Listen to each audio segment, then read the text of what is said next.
Hello বন্ধুরা, welcome to my blog. আশা করি সবাই খুব ভালো আছেন। থাম্বনেল দেখেই বুঝতে পেরেছেন আজকে কোন টপিকটা নিয়ে কথা বলবো। আজকের বিষয়টা হচ্ছে যে ফোন মোটরসাইকেল যখন আমরা সার্ভিসিং করি তখন আসলে কী বিষয়টা লক্ষ্য করা উচিত, বা সার্ভিসিং করাইলেই কি সব কিছু ওকে হয়ে যায়, সেই বিষয়টা নিয়ে আলোচনা করব। আমিও এখন যাচ্ছি বাইকটা সার্ভিসিং করতে, সো আশা করি কিছু দেখাইতে পারবো আপনাদের।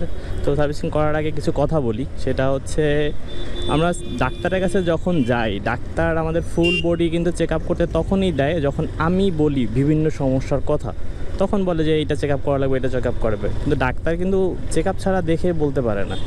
সো আমরা যখন বাইকটা সার্ভিসিং করাইতে যাই তখন যদি আমি সমস্যাটার কথা না বলি, যে আমার এক্সেলারেশনের সমস্যা হচ্ছে, গিয়ারের সমস্যা হচ্ছে, ব্রেকিংয়ের সমস্যা হচ্ছে, বা ক্লাসের সমস্যা হচ্ছে, সো আপনার বাইক আপনি জানেন, হ্যাঁ আপনার বাইক আপনি জানেন যে কোন জায়গাটা সমস্যা হচ্ছে।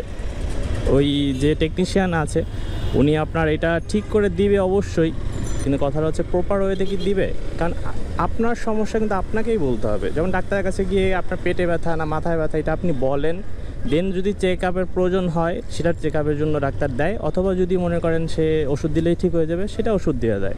তো টেকনিশিয়ানের বিষয়টাও এরকম, ও এত বাইক চালায়, এত বাইক ঠিক করে, ওর কাছে সব বাইকই মনে হবে যে ওকে এই বাইকের কোনো প্রবলেম নাই। বা আপনি যদি আপনার কোনো ফ্রেন্ডের বাইকে উঠেন তখন আপনারও মনে হবে যে এই বাইকের তো কোনো প্রবলেম নাই, কিন্তু ওই বাইকটা যদি আপনার ফ্রেন্ডের না যদি চালায়, মানে ফ্রেন্ডের বাইক যদি ফ্রেন্ড চালায়, তাহলেও ঠিকই বলতে পারবে যে ক্লাসের সমস্যা আছে, আমার ক্লাসটা ঠিক নাই।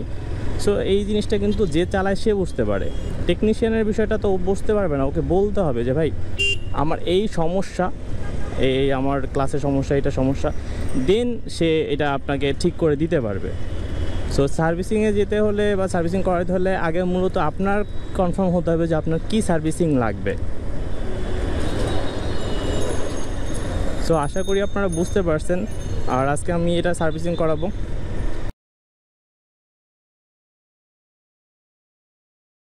আর একটা বিষয় সেটা হচ্ছে আমরা সার্ভিসিং করাইতে যখন যাই তখন মোবিলটা চেঞ্জ করে ফেলি।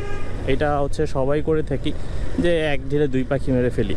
কিন্তু এই জন্য এটা কিন্তু আমাদের জন্য ক্ষতি। আমাদের জন্য ক্ষতি বলতে সেটা হচ্ছে আপনি সার্ভিসিং করাচ্ছেন, দেন মোবিলটা চেঞ্জ করছেন। মোবিল চেঞ্জ করলে গাড়ি এমনি স্মুথ হয়ে যায়, হ্যাঁ 100-150 কিলোমিটার পর্যন্ত গাড়ি এমনি, 200 কিলোমিটার মতো এমনি স্মুথ হয়ে যায়। সো আপনি আসলে বুঝতেই পারবেন না যে আসলে আপনার গাড়িটা কতটুকু স্মুথ হয়েছে। তো সেই জন্য যেটা করবেন, আপনি সার্ভিসিংটা করাবেন, দেন হয়তো বা 1-2 দিন পরে, কদিন পরে আপনি এটা মোবিলটা চেঞ্জ করলেন।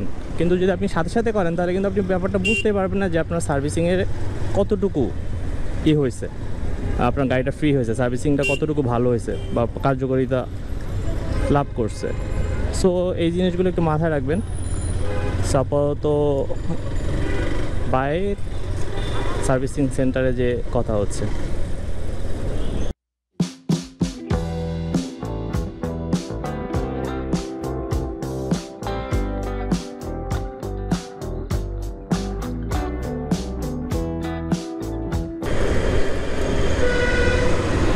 মাত্র সার্ভিসিং শেষ করলাম। সার্ভিসিং করার পরে গাড়ি একদম পুরো নতুন নতুন লাগতেছে, যদিও রাত্রে অনেক আলো দেখা যাচ্ছে না, কিন্তু সার্ভিসিং করার পরে গাড়ি খুবই স্মুথলিভাবে চলে। এই জিনিসটা আসলে কেন হয় সো বলা মুশকিল।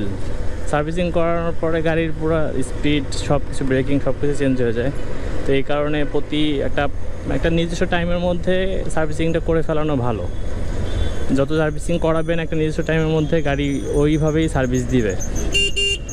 শরীরে যেরকম একটা খাদ্য লাগে বা ডাক্তারি চেক আপ লাগে, ঠিক তেমন গাড়িরও একটা সার্ভিসিং প্রয়োজন আছে। নির্দিষ্ট টাইমের মধ্যে ডাক্তার দেখাইতে হয়, দেখালে ওইটাও ভালো একটা সার্ভিস আপনাকে প্রোভাইড করবে। এই ছিল আজকের ভিডিওটি ভালো লাগলে লাইক, কমেন্ট এন্ড শেয়ার করবেন। তো আজকের মতো খোদা হাফেজ।